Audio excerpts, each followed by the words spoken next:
Hello from the National Archives Public Programs and Education staff. My name is Sarah Lyons Davis, and I'm an education specialist at the National Archives. Welcome to the National Archives Comes Alive Young Learners program. Today, we meet Bessie Coleman, portrayed by actor and storyteller Daisy Century. Bessie Coleman was the first African American and Native American woman pilot in the early 20th century. Facing discrimination in America, Coleman went to France to earn an international pilot's license. While abroad, she learned aerial stunts such as loop-the-loops and figure eights, as well as parachuting. Her fame as an aerial entertainer grew quickly, and she used her platform to encourage future generations about aviation as a career, especially for women and people of color. The National Archives has records related to Bessie Coleman and other female aviators. These can be found in the National Archives online catalog and in our education-specific resource, DocsTeach, at docsteach.org. In this image, we have a photograph of Bessie Coleman from 100 years ago, in the early 1920s. Today, aviation, or mechanical flight with airplanes, is commonplace. But back in the 1920s, the flying industry was still very new. And it was an industry that Bessie wanted to be a part of. When she applied to flight school in the United States, she was not accepted due to her status as a woman and an African American. When Ms. Coleman could not find aviation training in the United States, she went to France, and she earned her pilot's license there. If you look closely at the image, you can see Bessie Coleman speaking with Tony Fokker, an aircraft builder and designer, on a visit to the Netherlands. And this program is brought to you from the National Archives Public Programs and Education team and the National Archives Foundation. You can find information for teacher and student programs on the National Archives website, archives.gov. under Archives News, upcoming events. And if you follow the National Archives on social media as well. Let us now give a warm welcome to Bessie Coleman.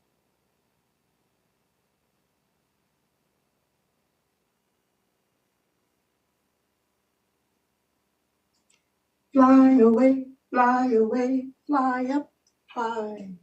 Fly away, and never come down. I don't know why we have to pick cotton all day long in this hot cotton field. It's flies and the mosquitoes, and this one row is so long. I can't see the end of this one row. It's going to take me a whole week to finish this one row. But Mama say, pick cotton, Bess, pick cotton. The more cotton we pick, the more money we'll have to put food on the table. Pick, pick, pick, all day long in this hot field. I like to pretend and daydream. So I see this ladybug beetle. If I had wings like that ladybug beetle, I'd fly far away from this field. I'd fly and I'd never come back. I'd fly away to places that I read about in my book. Places like Africa and China, Australia. I'd fly far up in the clouds. And everybody would say, there go that little flying girl. And I would say, hello, everyone. Hello, everyone. Bessie Coleman, get back to work, girl. Yes, ma'am. Pick, pick, pick. All day long. Pick, pick, pick. Well, it's another day of picking cotton in the fields for me and Mom. We put our cotton on the scale to see how much money we made for the day.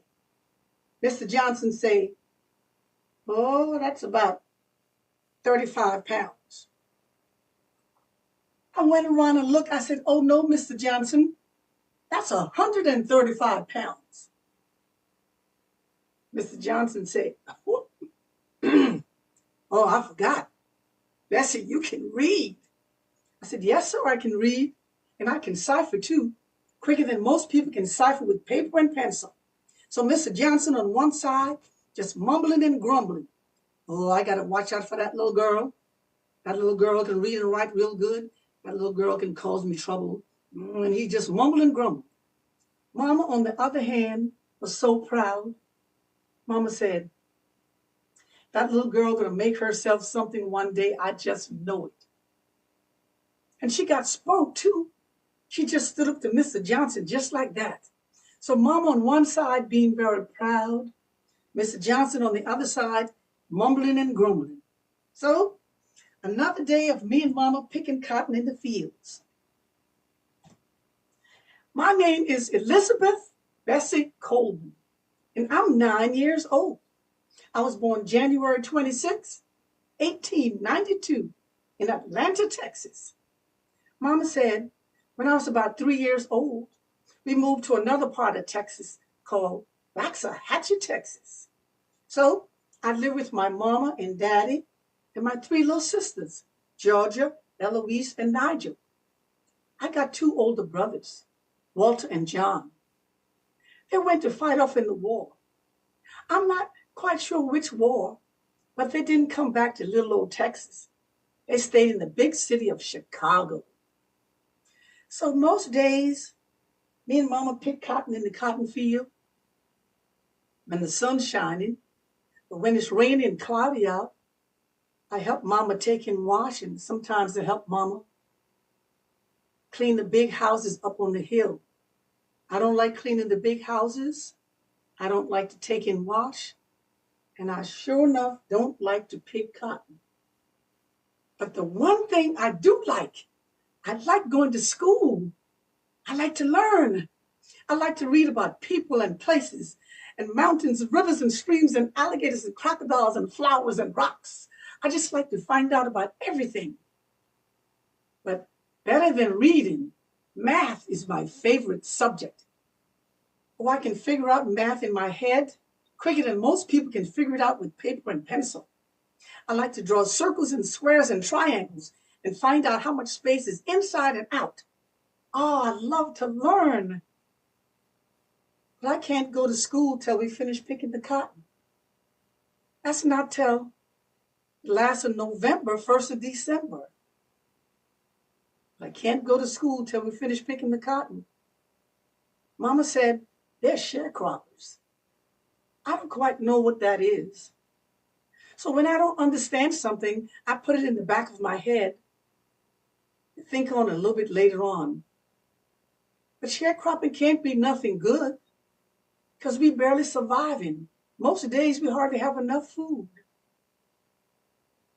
It's hardly any work besides picking cotton. And my daddy said he's half Indian. I don't understand that either, half Indian. So I put that in the back of my head to think about a little bit later on. My dad said he half Indian, so he's going to go to Oklahoma, Indian Territory, and look for work. And he wants all of us to come with him. But Mama said, no, you go on, George. You get everything set up and squared away, and then you can send for us. So my daddy went to Oklahoma, Indian Territory, and we waited and waited and waited for my daddy to send for us. But my daddy never did send for us. So I'm the oldest one. I got to take care and look after everybody. I'm the only one that can read and write. Mama can't read nor write. My little sisters, they too little. And everybody who live in the one-room shanty shack, they can't read either. They would bring their letters and mail to me, and I would read their letters and write their letters for them. Somebody would bring a newspaper. We'll all sit around, and I'd read the newspaper so we can find out what's going on. So I pretty much took care of everybody, but I did mine.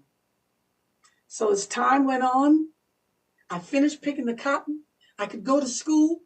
My school was 3 miles away, but I would run so fast, I got to school in no time. My teachers gave me all my assignments. I couldn't wait to get back home, put my little sisters to bed, turn up the kerosene lamp, did all of my assignments. Did my geography, did my math, did my reading, got them all done. Went to school the next day and gave the teacher all my assignments. She said, Bessie, You finished all of this last night? I said, yes, ma'am. She said, Bessie, you're so gifted. You're a talented little girl. We have to tell your mama to start saving up money to send you off to finishing school. You did all of this work in one night? I said, yes, ma'am. I caught up with all the kids who've been going to school since September in one night. Then she called all the other teachers, come look and see what Bessie did. And they all looked and said, Bessie, you are truly gifted little girl. You're so smart. I felt right proud. Oh, then I went home and told Mama the good news. They were so proud of me. And everybody was so happy that I was in school, that I got all my work done. And as time went on, I got up in the 8th grade. 8th grade was as far as the school went. Back then, if you had enough money or you're smart enough, you could go on to finishing school, which was like 12th grade college back then.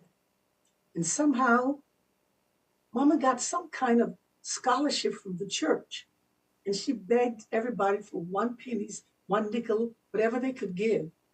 And she had enough money to send me off to finishing school, which was like 12th grade college back then. So she sent me off to the Oklahoma Colored Agricultural and Normal School in Langston, Oklahoma, which is today Langston University. Oh, I loved being there. I loved learning. Oh, I took world literature. I took algebra, geometry. I studied philosophy, religion. Oh, I studied my notes. My hand would go up. I would write my notes. I would answer the question. I was learning. I love being in school. I just like to learn. Oh, then after 1 semester, Mama run out of money.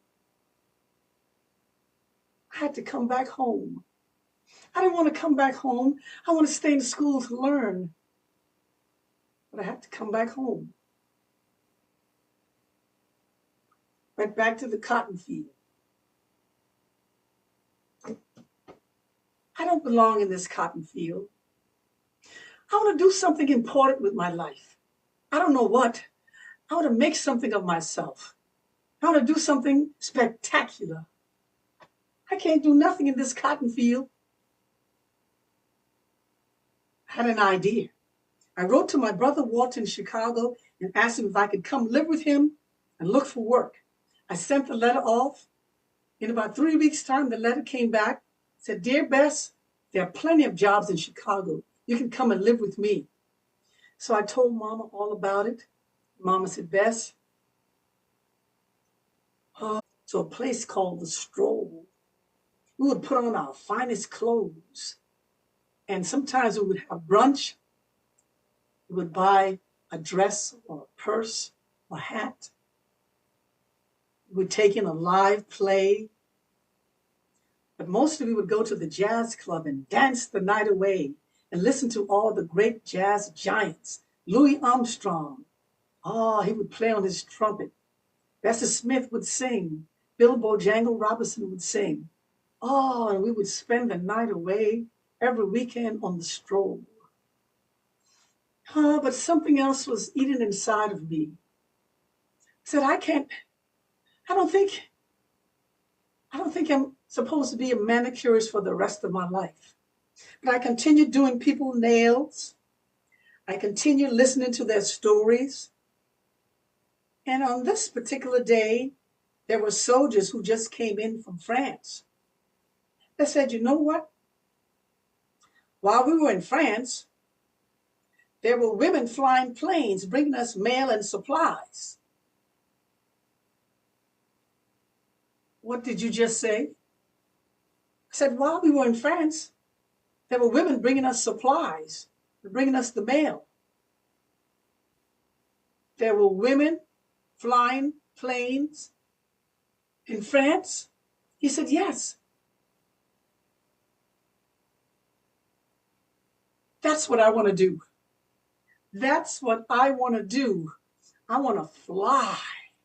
I've been pretending since I was little. Now I want to do it for real.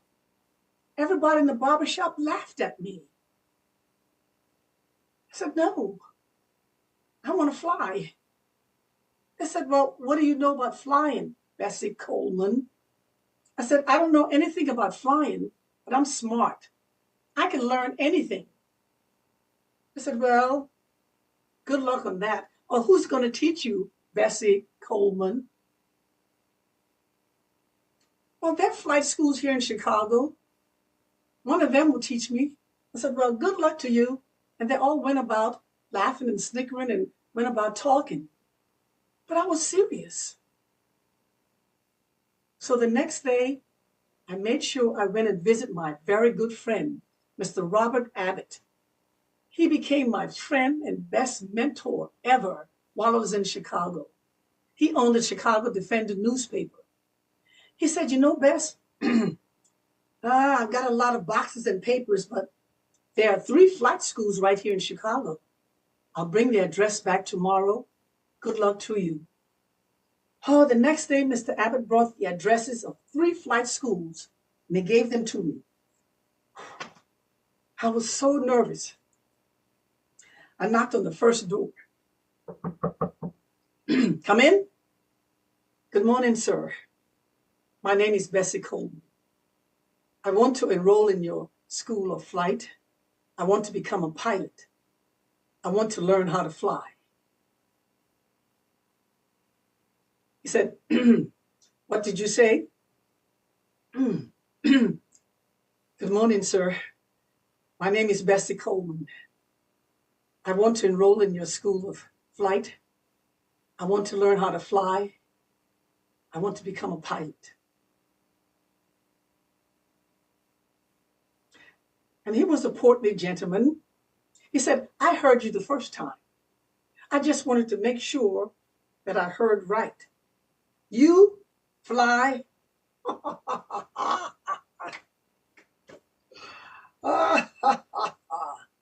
You fly. There's no room in the sky for you. You belong on the floor, scrubbing it and keeping it clean. Be gone. Don't waste my time.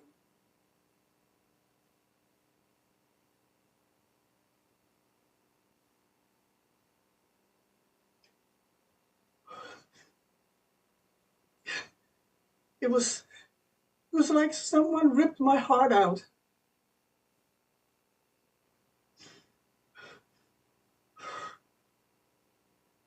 I went to the second school, the same thing.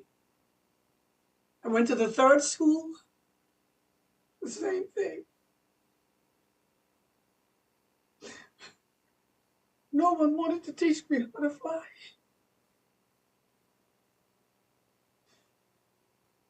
Because of the color of my skin, because I'm a woman.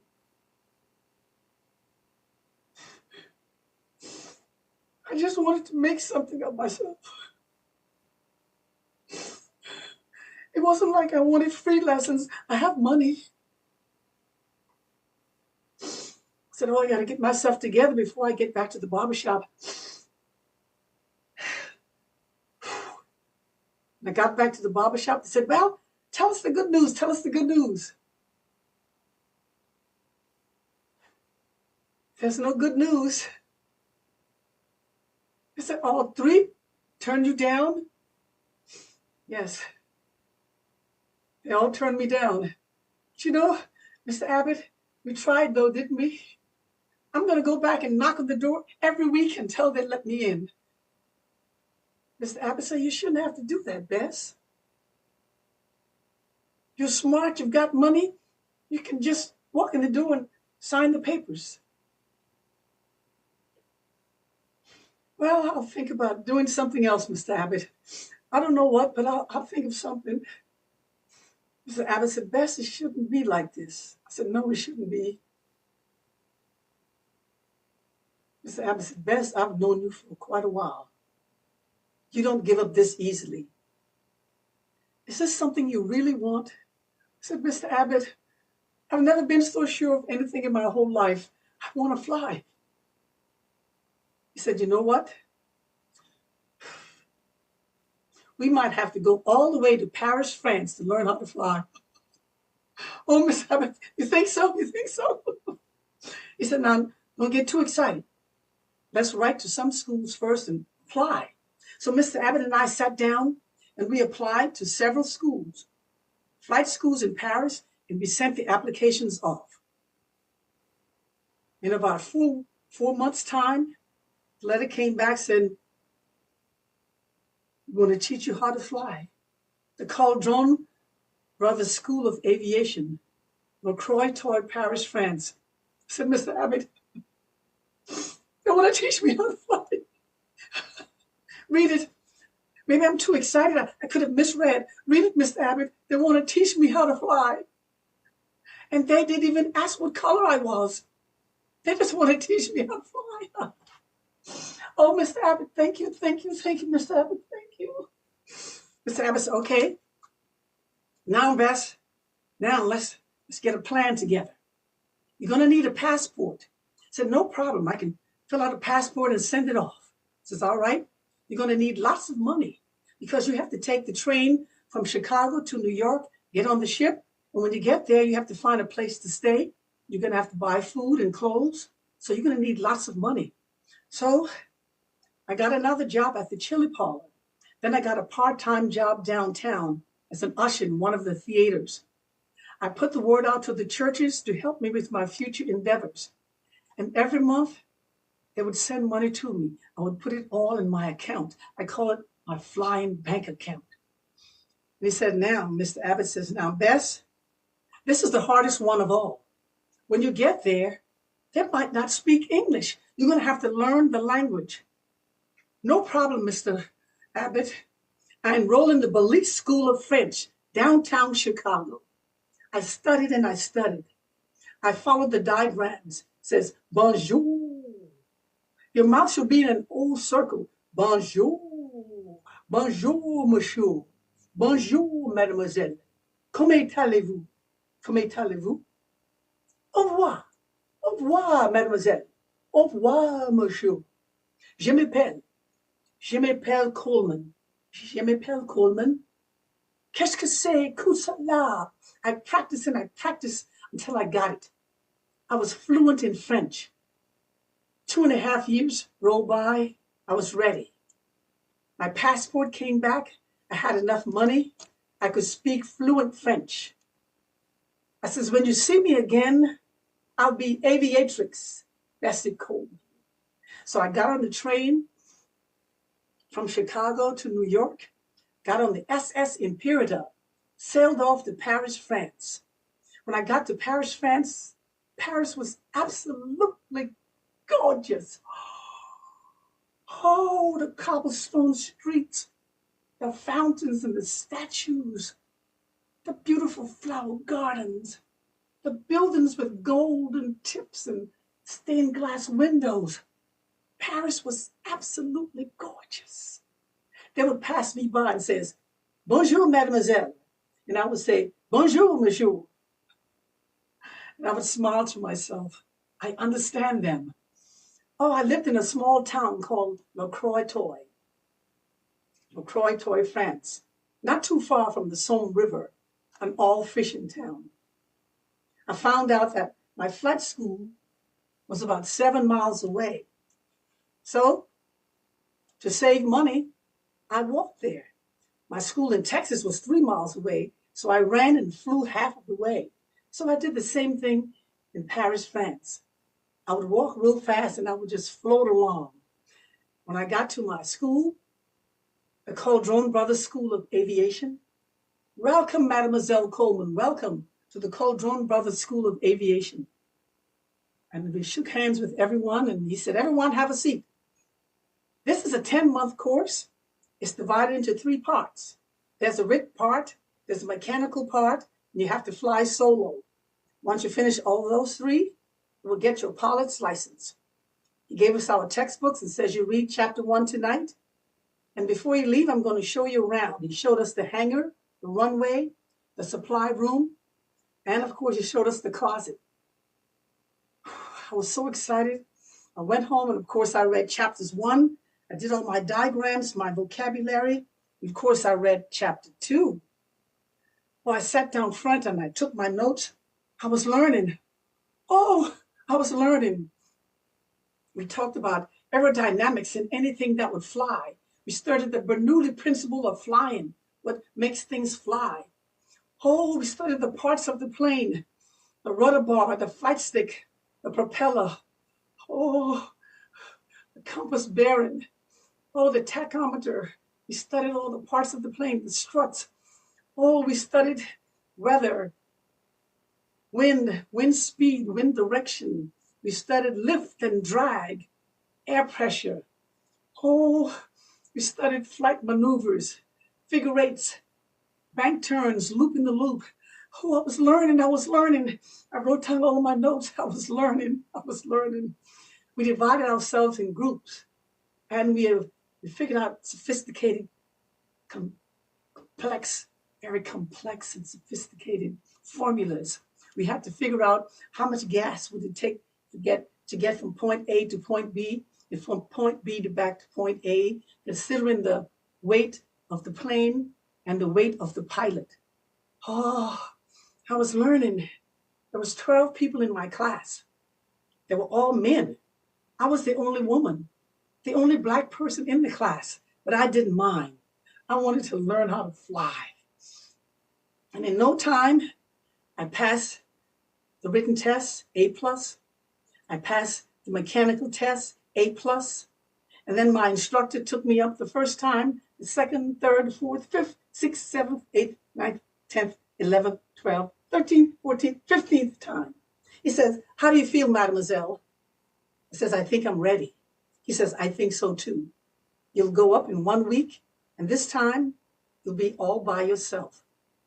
It was a week away, and my knees were already buckling because I was so nervous. But I saw how some of the other men looked when they took their flight tests. So I wanted to look like a pilot too. So I went into town to the flat shop to look for some flying clothes. When I got there, the lady says, "Oh, you've come to the right place. Try this coat on. This looks like about your size."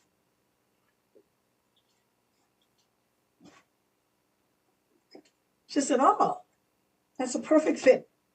Don't forget, you're going to need your hat, and it buckles underneath. And don't forget your goggles.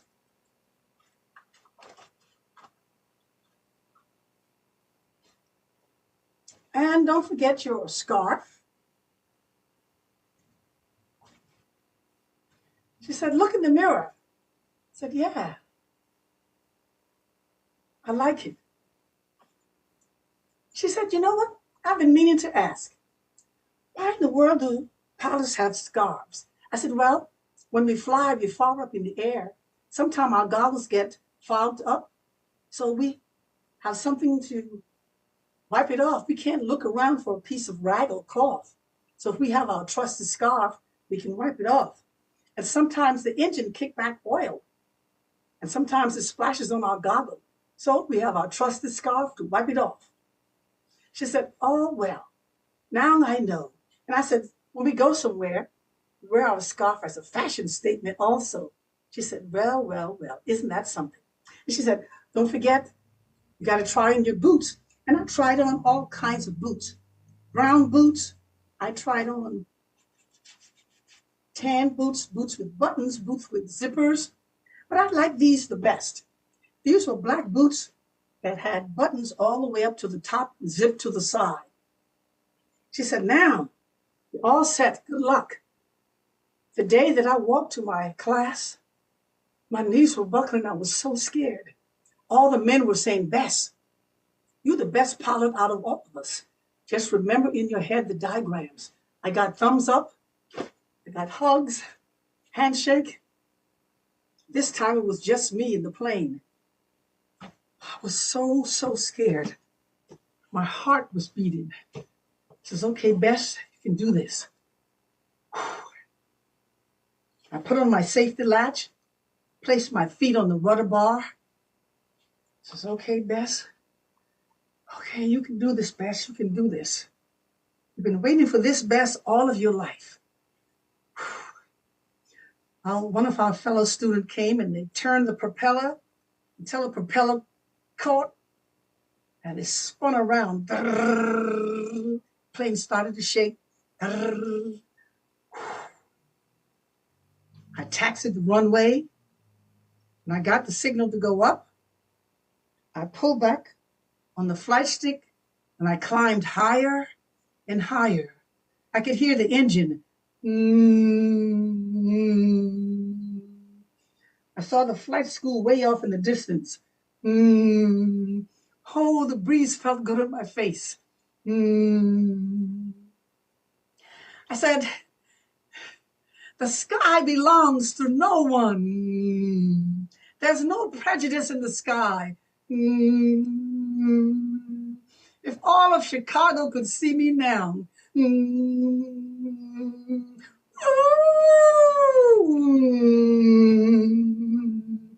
Did my maneuvers.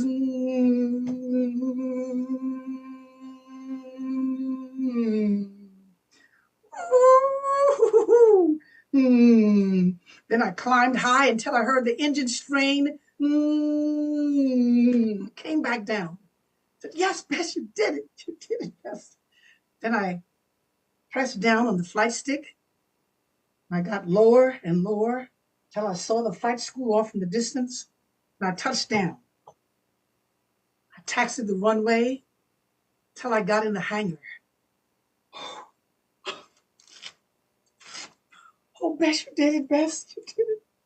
I said, okay, go back, tears, go back. I don't want the men to see me cry, okay? Okay. Everybody came running out to the airplane. Oh, the instructor says, all right, everybody, inside, everybody inside. Bessie Coleman, come down front. He said, we've never had a student quite like you.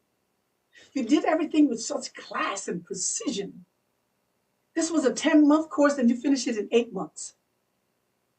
Oh, Bessie Coleman, you're going to be a student of all ages.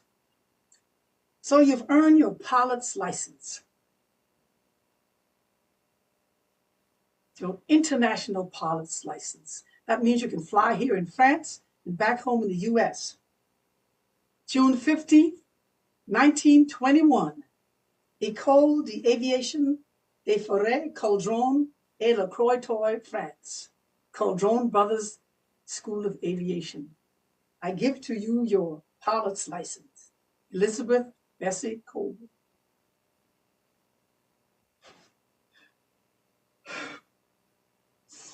Oh, of course, I couldn't hear anything from the cheers and yelling. I says, I'm sorry, I can't celebrate with you. I'll come back tomorrow. He said, don't worry, whenever you want to come back, we'll celebrate then. On the way home, I said, you did it, Bess. You did it, Bess. Not too long ago, you were a little girl picking cotton in Texas. Now here you are, an international pilot.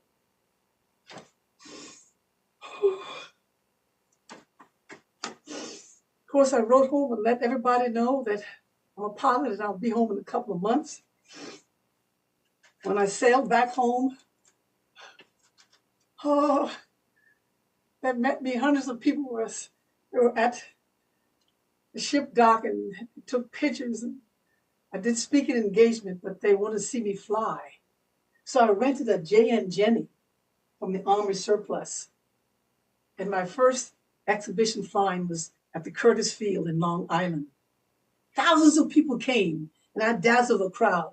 My scarf sailing in the breeze. And I got the name Queen Bess. They would say, there's Queen Bess, Queen of the Skies. Fly away, fly away, fly up high. Fly away, and never come down. Thank you, ladies and gentlemen. Thank you. Thank you.